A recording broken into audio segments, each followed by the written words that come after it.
Look, so first of all, thanks for taking the time to come to this session. I really, really appreciate you giving this time to the Trends Report, which I'm really, really excited about for lots and lots of different reasons. One of the first being that it's a positive report. Anyone that's been reading the reports for the last 2 years, they don't make for exciting reading. They're pretty dismal things, although fair and honest as much as we can be with these sort of things as well. So thanks very much for taking the time to come along. I thought I'd give you a bit of a user's guide to this session. A bit later on, I'm going to show, well, I'm not going to show a QR code, but you can download the report anytime from now. It's a beast. I'm really proud of it. 60 pages, 20,000 words, looking at all sorts of different factors from the events industry, and trying to be brave enough to look at what's going to happen over the next year, and certainly over the next 5 to 10 years as well.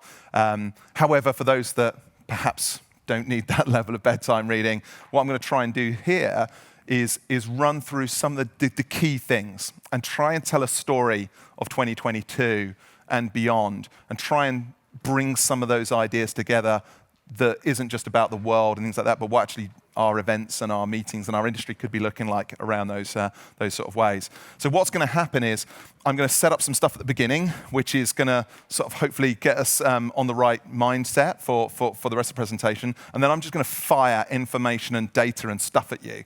And relax, you'll be able to get the presentation afterwards, and you don't have to write it all down or anything like that. But let it wash over you, because what I'll do at the end is try and summarize that and bring that back together a bit later on. So that's the user's guide, just in case suddenly it all gets a bit too much and I kill you with my PowerPoint. I thought it's probably important to establish some level of credibility before I start. So my name's Alistair Turner. I run a marketing and PR company that operates solely within the world of events, and that's semi-helpful.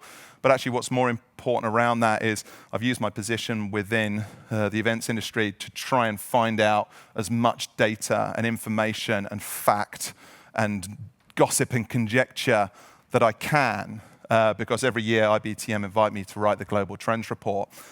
And what I try and do with with that responsibility is, yes, to engage our industry and to talk to our industry bodies and find out as much about it as I can, but also to go outside of our industry.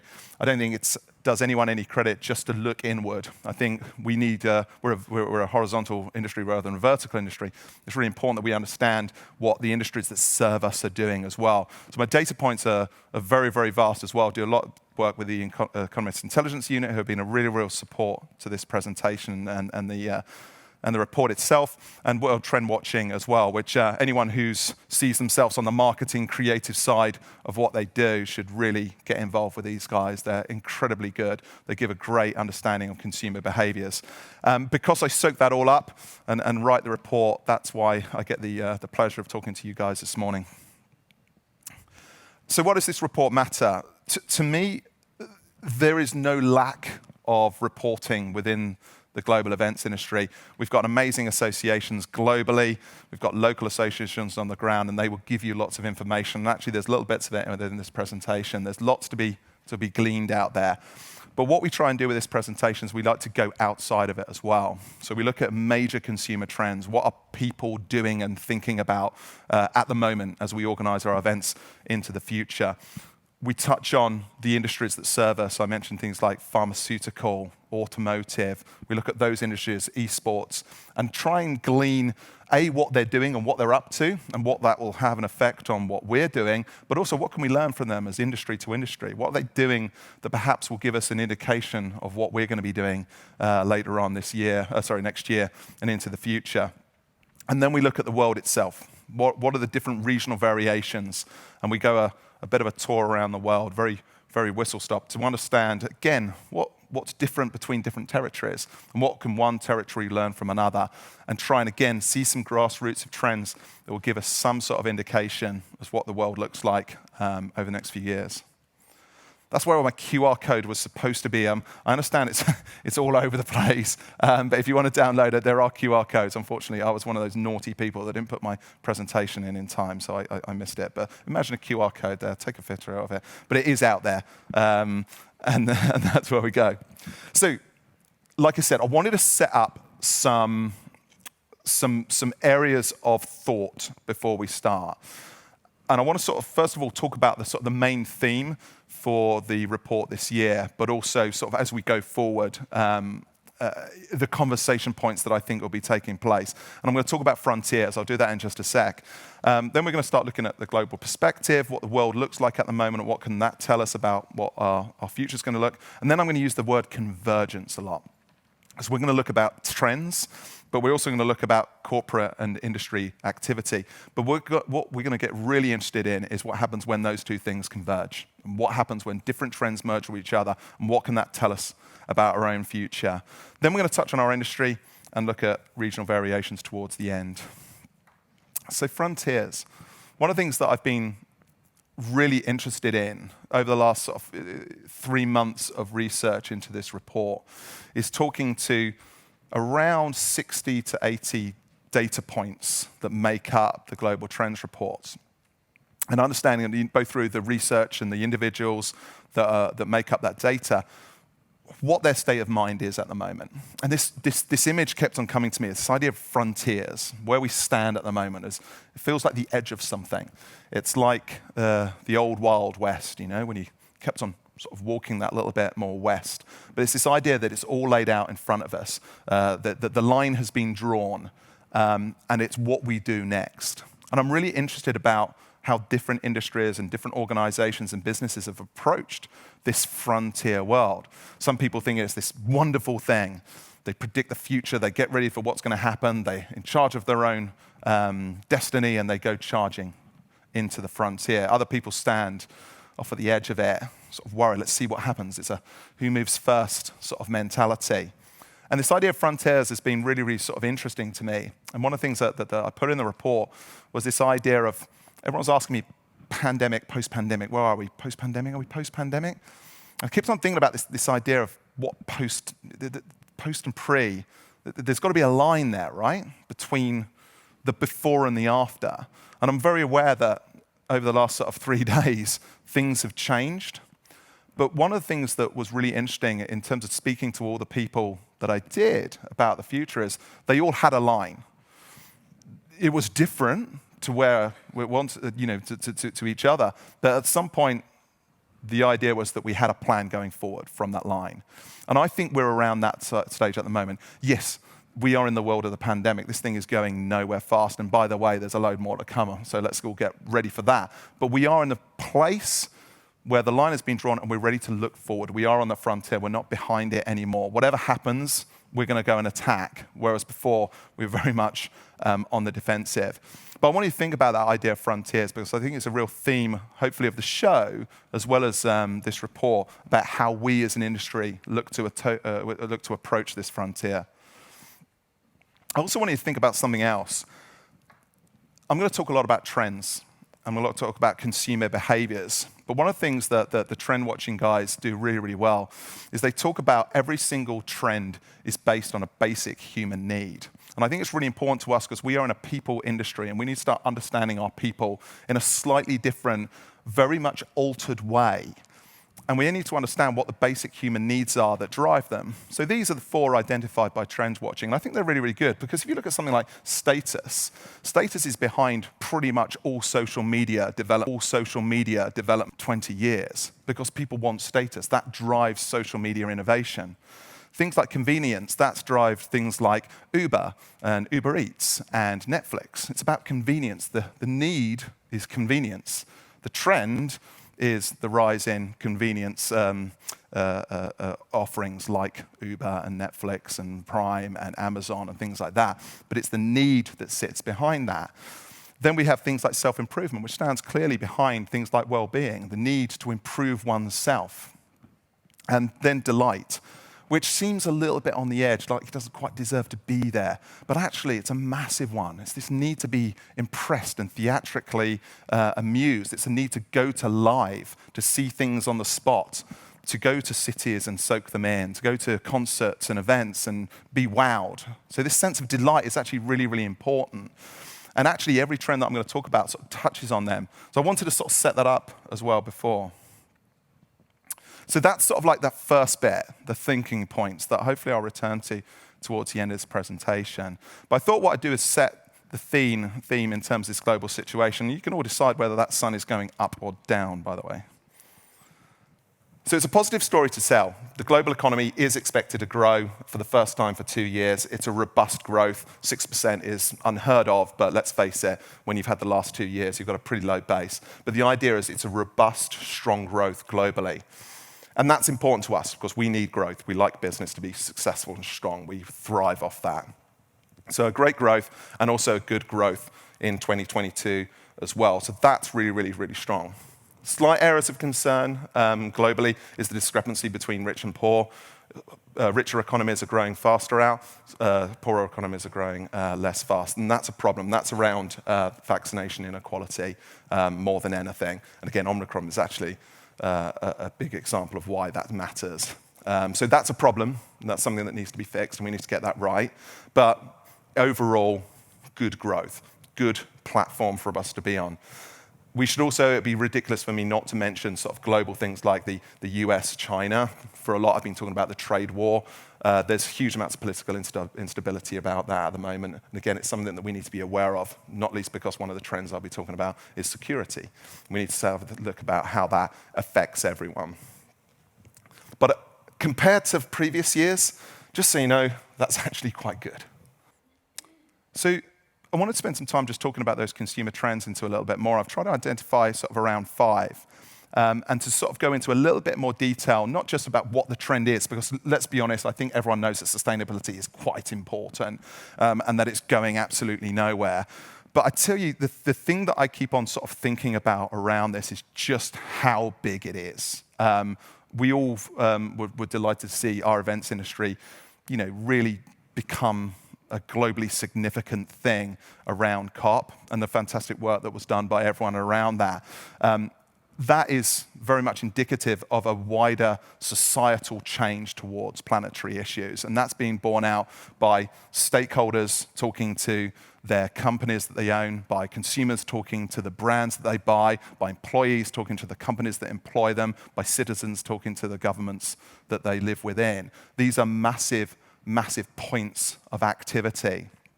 But one of the big things that's coming out, and I think where we can, as an events industry, think about is this word action. There's a clear call around COP26. There was a real, okay, so what are you going to do about it?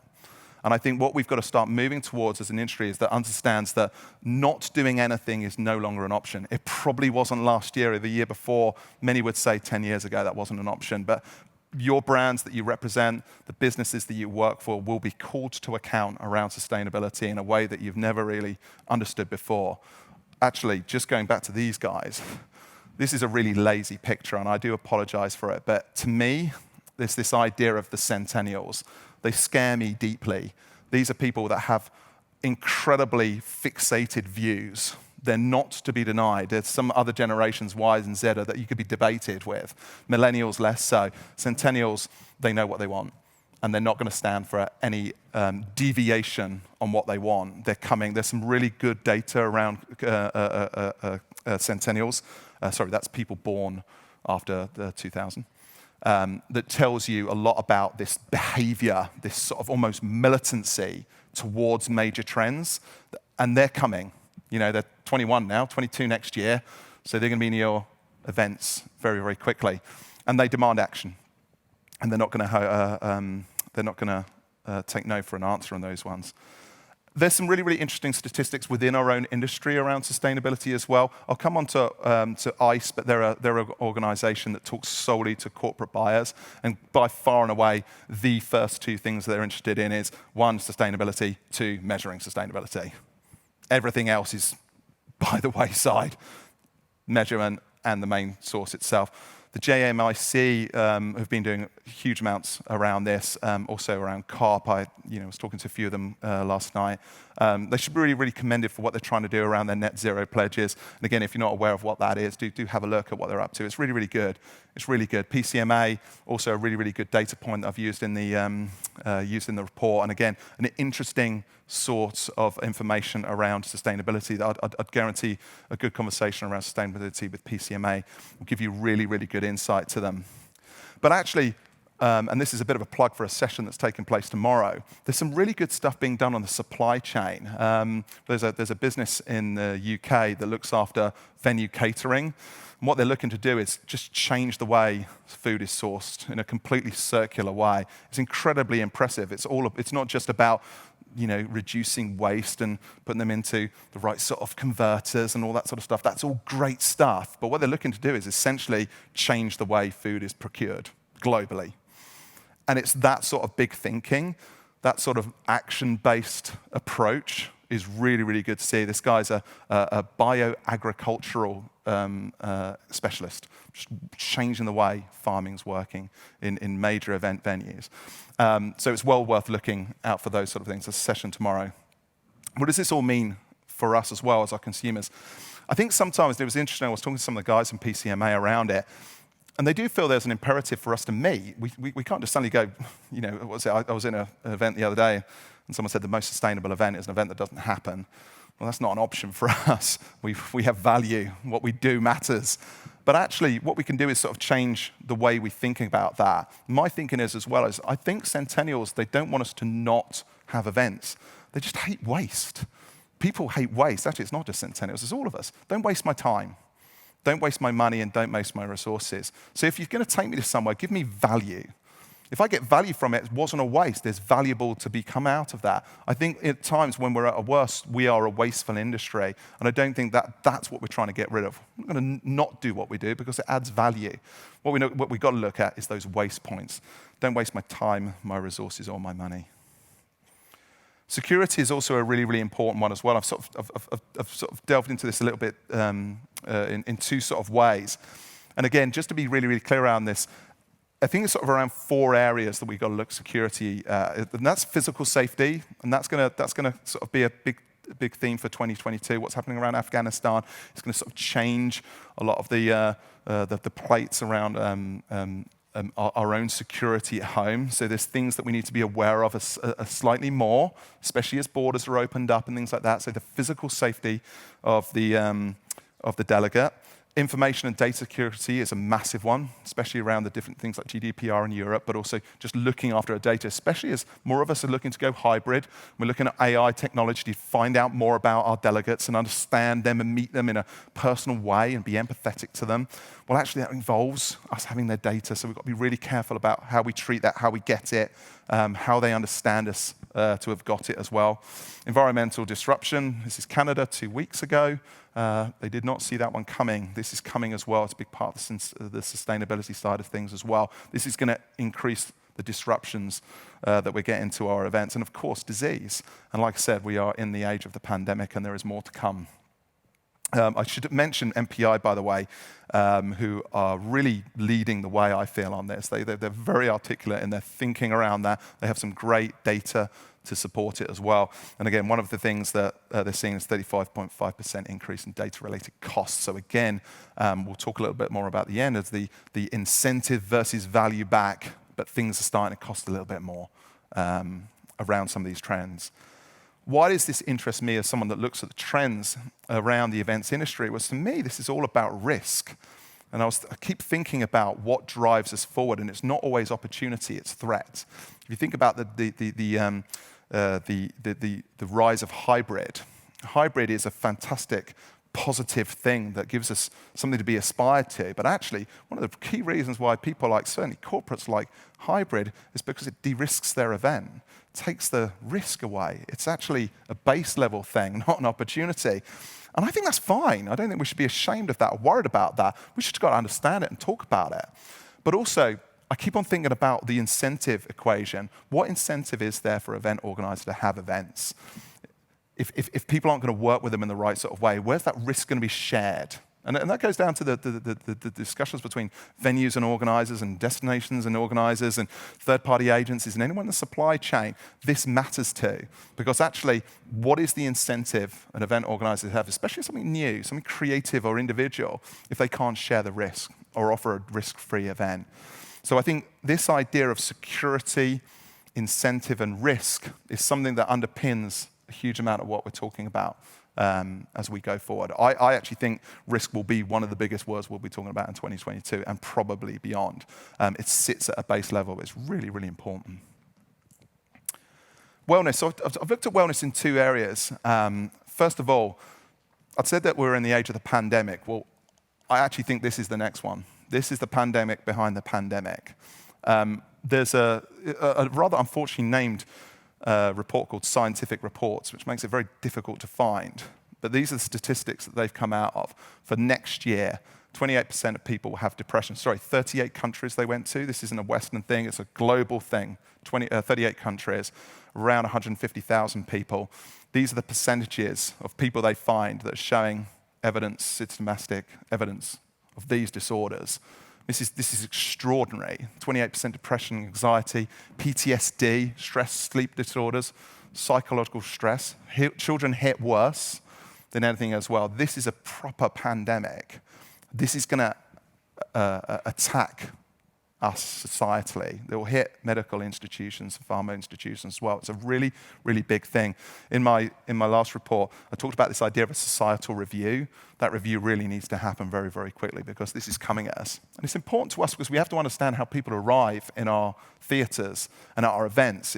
We have to get into this state of mind. If we're going to be empathetic creators of experience, that we have to understand that anywhere between 1 in 4 and 1 in 2 people are going to come in there with some sort of concern, especially around the one before, that security stuff as well. So how do we alleviate that? How do we begin to do that?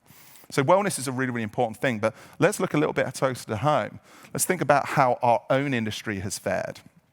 And let's remember in previous reports, we've talked a lot about that Forbes statistic, that top 5 statistic that event organizers' 5th most stressful job to be in, behind military, behind healthcare. It's a really, really stressful job. And then you turn around and sit there and go, wow, well, what have we been dealing with as an industry? We've lost our jobs. We've not been able to do the things we love, which is really, really important. That hurts us. There's a collapse of infrastructures around us. And there's a stretch in our day-to-day responsibilities. I was talking to some event organizers, some young event organizers, said, wow, God, your job's so interesting now. It used to be sort of like this more logistical thing, and now you're all film directors and creative directors, and you get to move cameras around. And I sort of looked up, and they're all sheet white.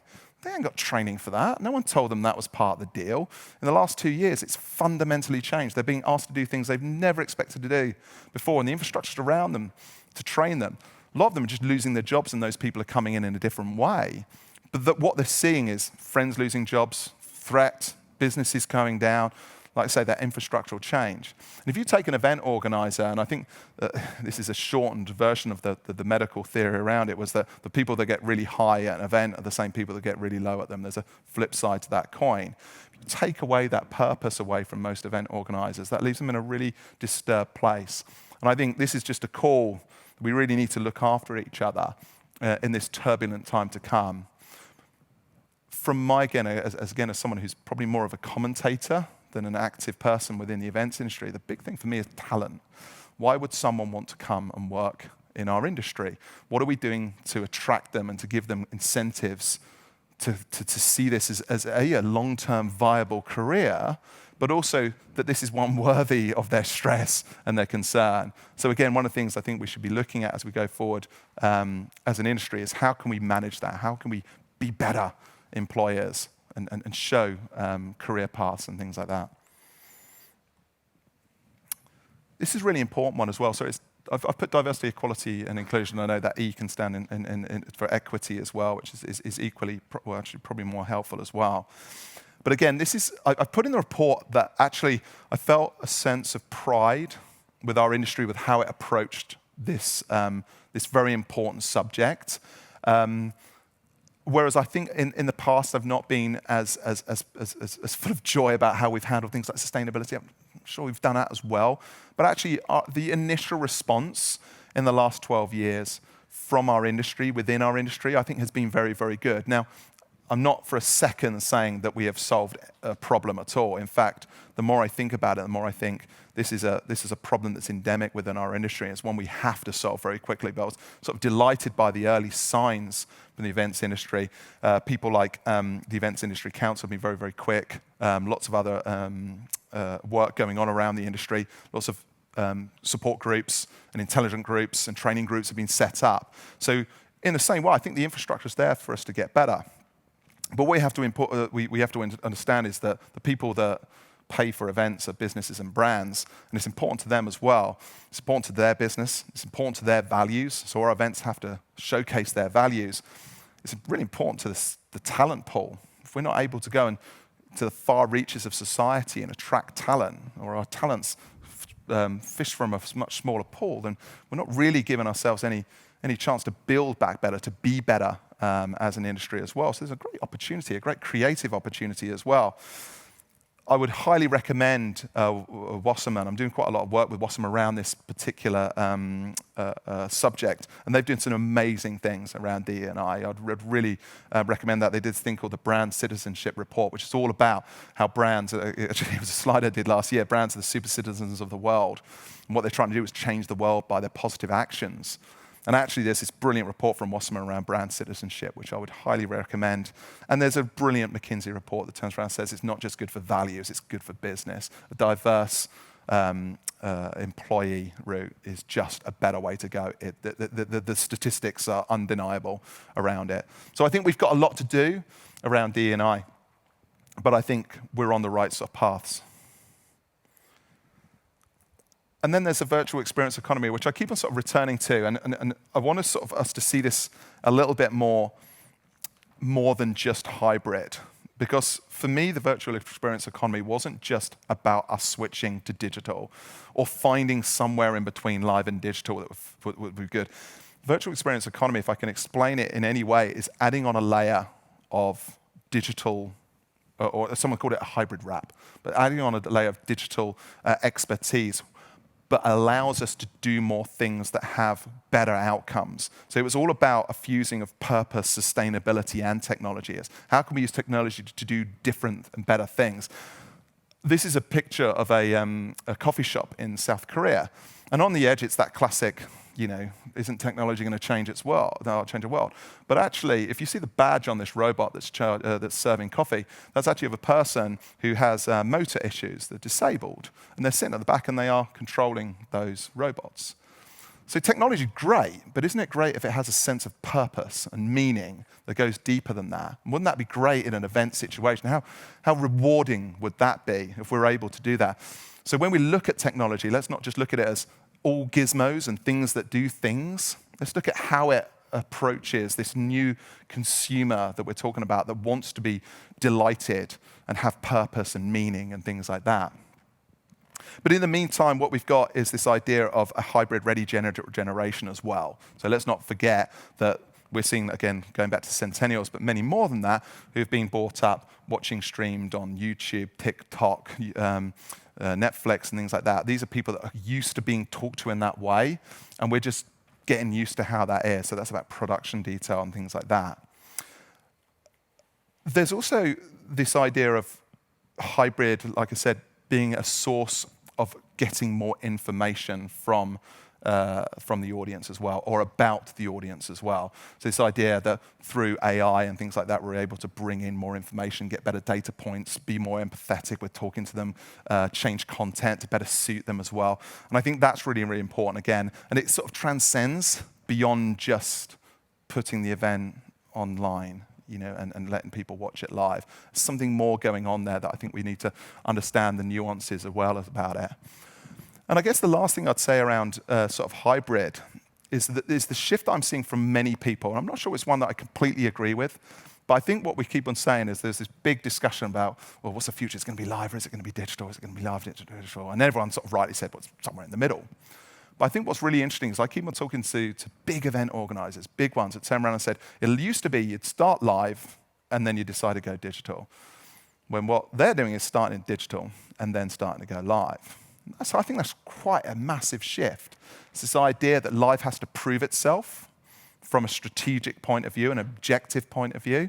And I found that quite, staggering, be really, really interesting. And maybe that's where we've got to start looking at this idea that live has to justify itself, not hybrid. This is the last one of our trends. It's one I wish I'd sort of included in the report last year, but I missed it. What can I say? I missed it.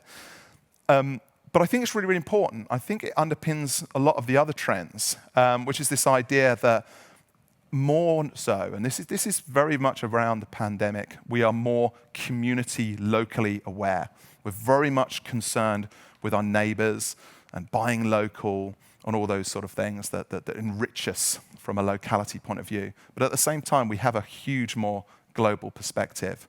My analogy is that at the same time, so we want to make sure that we support the local greengrocer or knock on the door of some of the elderly people around us and make sure they're all right, if they've got the food around COVID and things like that, they're getting the deliveries through. We're also intently understanding that South Korea had a really, really low high vaccination rate and low infection rates, and didn't Israel do really well? We're more globally aware. And what we're finding there is this idea of, how does that approach other trends? So first of all, think about something like sustainability.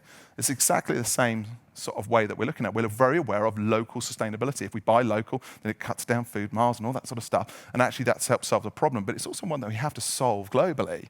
So actually we're much more connected around things like sustainability as well. So actually local global actually works on across two trends. This is where the convergence starts. It also starts converging as well around what, if no one's heard the phrase spoken hub meetings, ICA did theirs recently as well. And there's something not quite right, I think, about bringing thousands and thousands and thousands of people to a central hub. It doesn't feel right anymore in a post-pandemic world or a post-COP world in a sustainable future. But actually, if we did this idea of a central one with satellite events around it, we win on lots of different occasions. We cut down the miles, we hit the sustainability stuff. But also what we start doing as well is we start giving people local flavors as well, which is what people like, You give them the locality as well as the central information. So suddenly we're into the industry now, but we've also got things like hybrid technology as well, which makes us do things more impressively around this as well. This is why I'm quite interested about these converging trends. How can D&I help us to reach every area of the area? So our understanding there, how can this help with sustainable meetings and events? How can it help us fuel the virtual experience economy and the social purpose around that as well? I talked a lot about roadshows. Again, this is more on the corporate side of things, whereas Spoken Hub is universal, but probably more association, if we were going to be honest. Roadshows is very much like a corporate stuff. This idea of going around different places, coming to my consumer, not asking everyone to come through. Let's get local with them, and let's do things around that as well. And I think that's something that we're going to start seeing coming through. Many of you might have already seen this come through, but I think it will be more ubiquitous. We'll see more of that. I don't know whether anyone's here from destinations as well. This is going to change the way destinations work and how they work with events. And also, I was talking to Oscar Cevallos from MCI around here, around this sort of subject. He's a really interesting guy who's got a very clear picture, more articulate than I am around this sort of things. But he talks very intelligently about how destinations can perhaps change the way they talk. He said, we're not so much pitching for everything, but you are pitching for the hub. Now, what can you offer that event as a hub now? What can you give them? What sort of access, technology, whatever that needs to be, purpose, alignment, whatever it needs to be. But he talks really intelligently about that. It's in the report if you want to have a look at that as well. So there's our convergence around our trends and how that sort of gives us an idea of some of the things we'll be looking at and the state of mind of our consumers as they enter into our world. I'm not going to talk through all the industries that are in the report. I'm just going to talk about a few. And these are ones that I think give us more of an indication for what's going to come. But before I do, what I want to do is understand what our industry sweet spot is. What are the industry dynamics that make for a happier meetings and events industry? Well, basically, it's all about convergence as well. So if you take something like the pharmaceutical market, a good growing pharmaceutical market is obviously very good for people in conventions and conferences because they fuel a lot of those.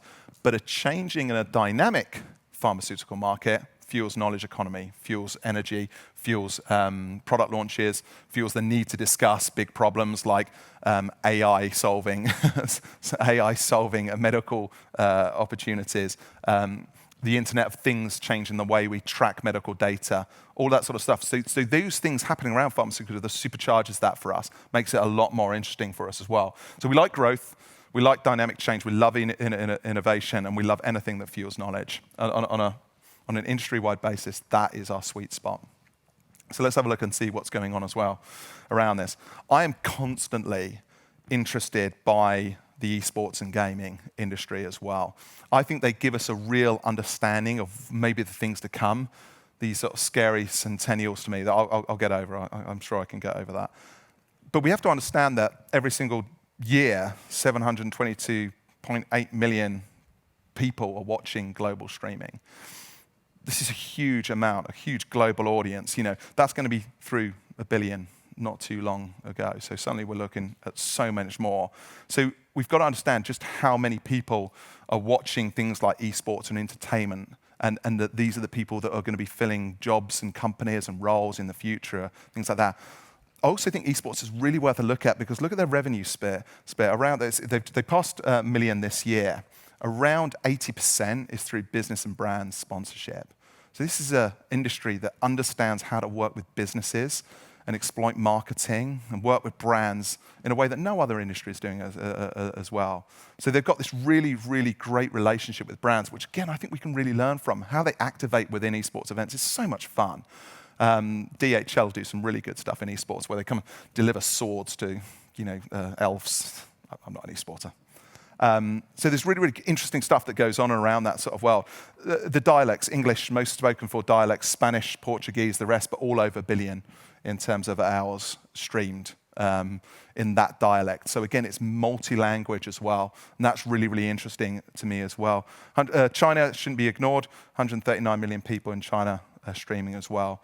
And then just to underline that point that I made about brands, Puma saw a 700% ROI. This is a Nielsen stat on a activation they did with Cloud9, which is amazing. And that's not to mention when everyone talks about Meta and Facebook and all that sort of stuff. Well, this is kind of what Meta's starting to look like. It's about Stormzy and Ariana Grande and Travis Scott going into Fortnite and performing live. That's what Meta's going to start feeling like. These are our events of the future. And again, they kind of started digital and then they're going to go live as well.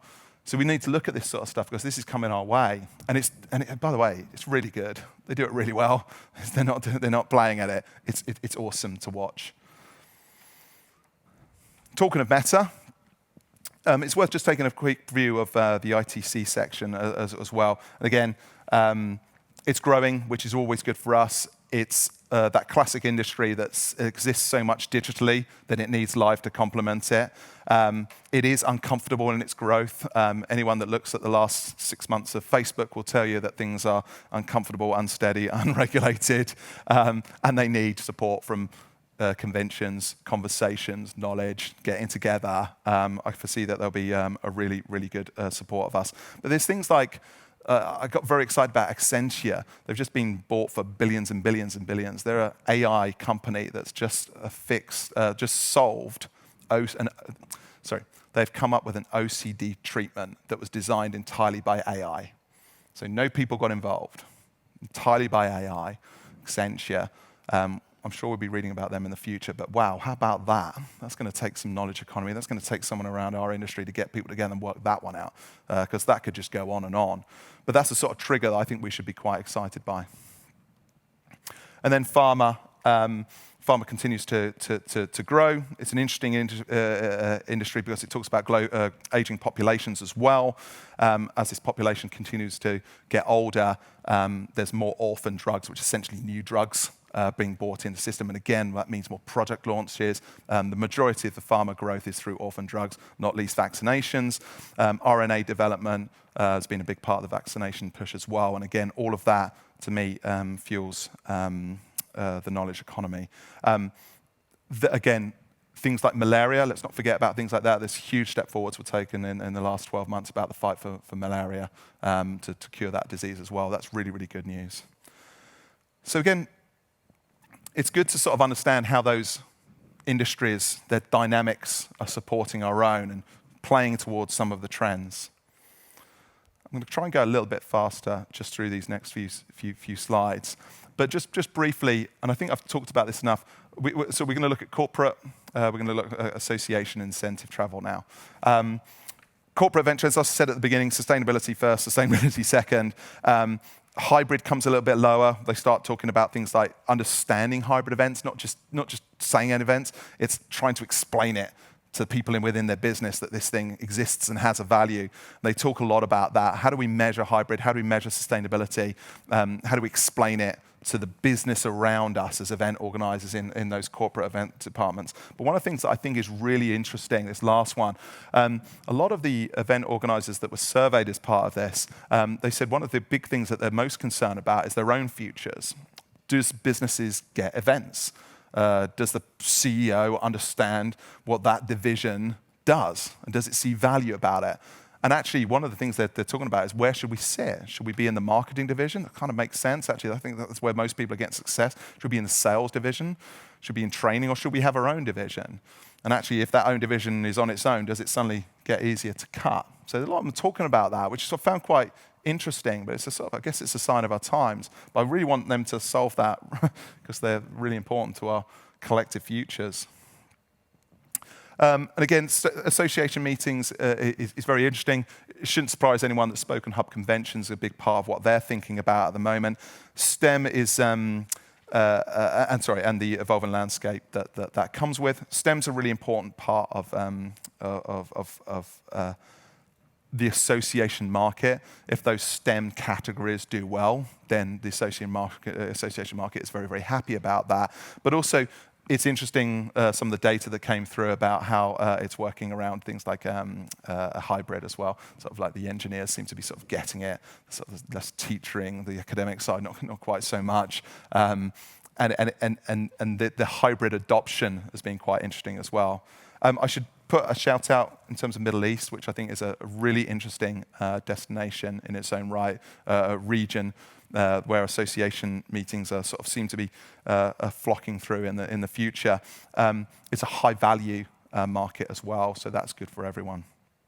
And actually, Seneth, who I spoke to last night, he sort of said, look, there is a renewed sense of creativity and innovation within that market, which I thought was a really nice, positive thing that's coming out. I think this is a market that we should all feel strong about, especially given those dynamics that I've just talked about.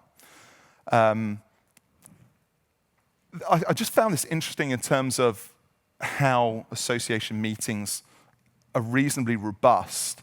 There's this idea that these meetings were able to move. What they didn't want to do is cancel. This is this is a stat from ICA, and it's all about what happened to association meetings in 2020. And it was quite interesting to see how many didn't get cut. I know that sounds like proving a negative, but we should be positive by the fact that people would rather postpone. Only a few cancelled. There was some relocation, some with hybrid, more than you'd want, less than you'd want, unaffected. Well, good for them, well done in 2020. But I think that gives us a source of positivity. And incentive travels, again, I think incentive travel might change this week. But I think the general thing around incentive travel is if people are offering incentives to the staff, then we should all feel good around business in general. And much of the statistics was around, 85% domestic and 60% international by Q1 2022. I wouldn't be surprised if that was slightly pushed back over the last sort of couple of weeks with Omnicom, things like that. Safety clearly high on the agenda as well. But one of the things I wanted to talk about just last year on incentives is this picture here. There's a guy who's actually downstairs next to the Accelerate Theatre. He makes tiles.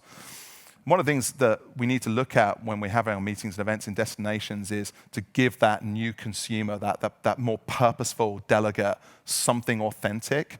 And I think the days of throwing them into expensive luxury hotels to drink champagne all night and flying them first class and business class probably gone now. We're certainly going. This idea of working with artisans on the ground, giving them more cultural experience. We used to call it transformative travel, but giving them that idea of having a taste, a genuine taste of the destinations that they go to, I think is really, really important. It's less difficult for the FD to cut that budget. A trip to a fluffy hotel with lots and lots of champagne going around, that's a bit more easier. It's not having to go to hotels, I'm sure they're lovely. And then I will quickly counter through the regional variations, and I'm only going to do a few just because, again, I was conscious of the time in this meeting. But Africa is really, really exciting. It's a really, really exciting place to be. I find myself, because I'm from the UK and European, and I identify in that sort of way, I sometimes don't give enough support or props to some of the other regional regions. So I really want to push out on Africa. Africa's got this unfortunate perception as being highly unstable, highly political, and let's not lie, there is a lot of truth and around that. There's also fantastic places in this huge, huge place. There is so much growth. 17% of global population, 3% of the output. The average age of the person in Africa is 19. 20 million of them kids are going to join the workforce over the next 10 years.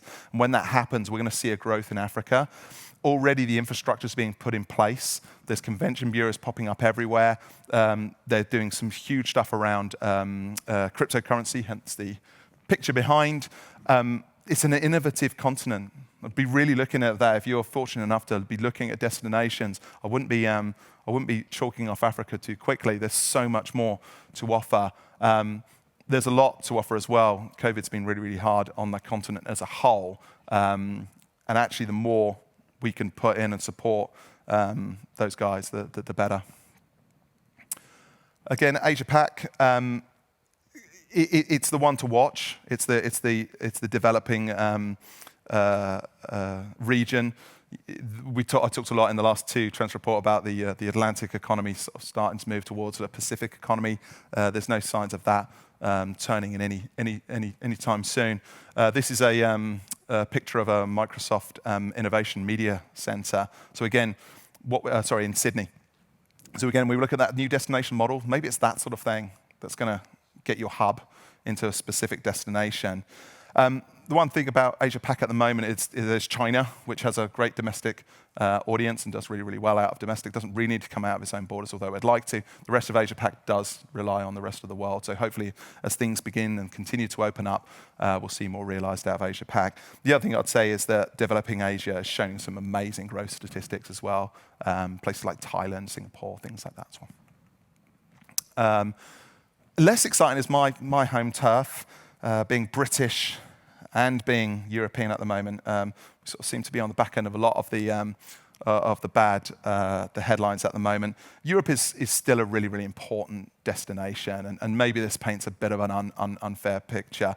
But like I said, I do sometimes feel that I laud Europe and to the expense of other destinations as well. There's lots of things going on, not least in my own home turf. But there's lots to be excited about. A new Germany, seeing how that adapts. The growth is okay, but not great. But there's a lot of instability as well around there. And maybe when we say that Africa is an unstable place, maybe we should look on our own turf from time to time. Latin America, again, similar sort of market sort of situation.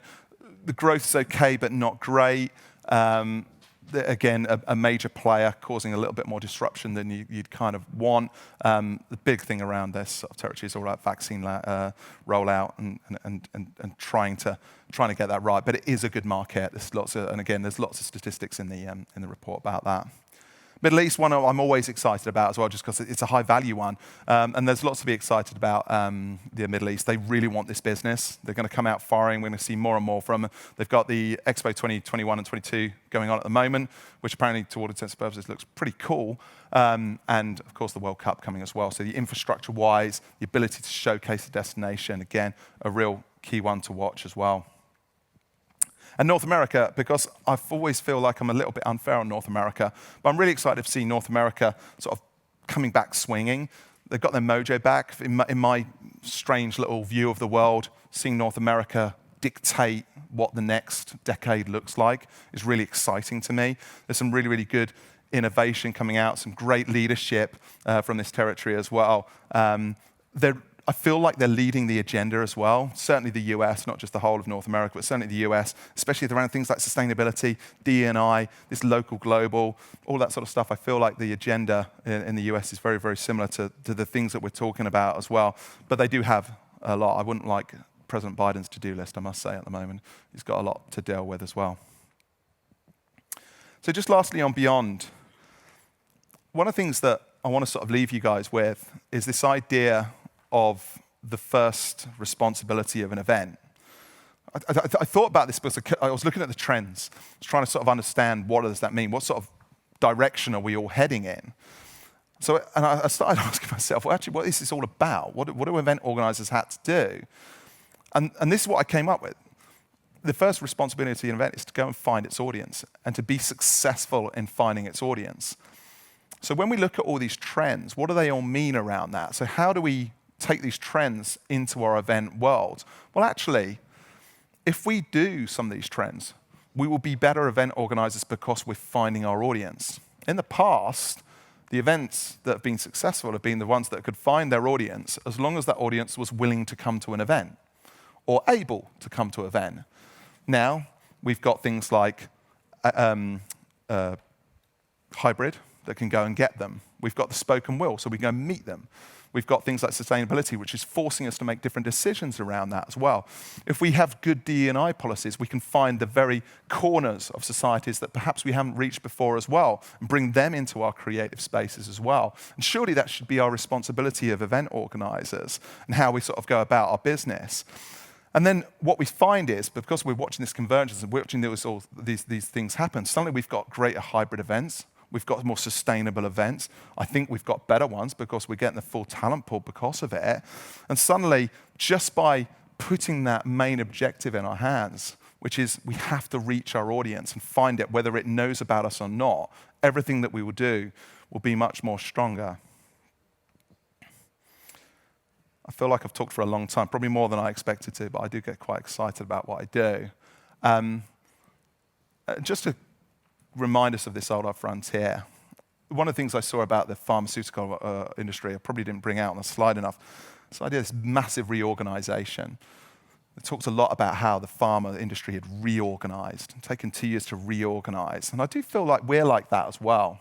I think we've kind of reorganized in a way. We're a bit more unsteady about how we do so.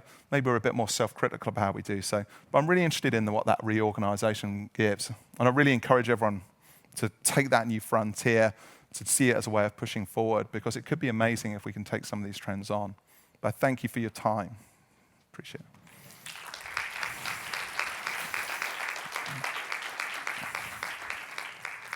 I don't know whether after someone talks for 50 minutes, anyone would have a question, but I'm happy to take them. If you've, oh, there you go, there's the QR code. Thank you, whoever did that. That's really kind of you. But I'm happy to take questions. I think there's a Slido thing here. But by all means, stand up to a microphone if that helps as well. Oh, no, I'm going to get...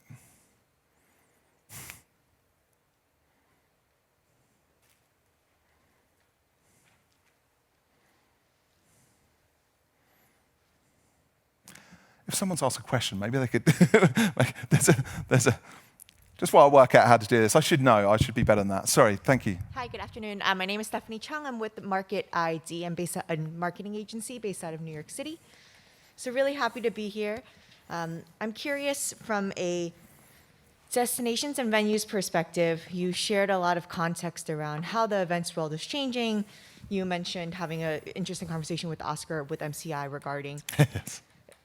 the repositioning of destinations and venues. So when we look at those points of convergence and we talk about those main industries that are key now, can you dive into some more specifics of where you see destinations and venues challenge really being going into 2022? And maybe even if you've seen some examples of destinations that's already really embraced it and have pivoted, and the word that we all try to avoid these days.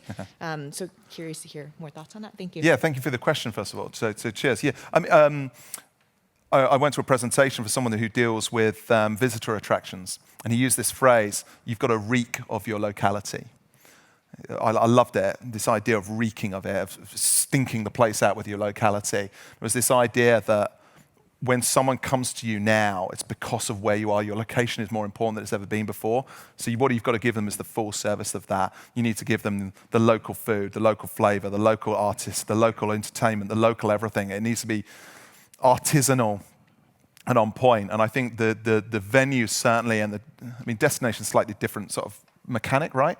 But the venues that I see doing that really, really well have really honed in on that, have gone hyper-local, knowing that when someone there, they're actually there for that taste. And food is a really, really good way of explaining that, but I'm sure it can be done in art and things like that as well, bringing local people, local bands, or whatever you want to do around that sort of stuff. But I'd just, my word around that would be to reek of your locality. And I think sustainability and purpose-wise, that will work as well. So I'd definitely go into those worlds as well. The other thing I'd probably do as well, just as a general point, is I think that we as venues and we as event organizers have to understand the state of mind of people as they come in.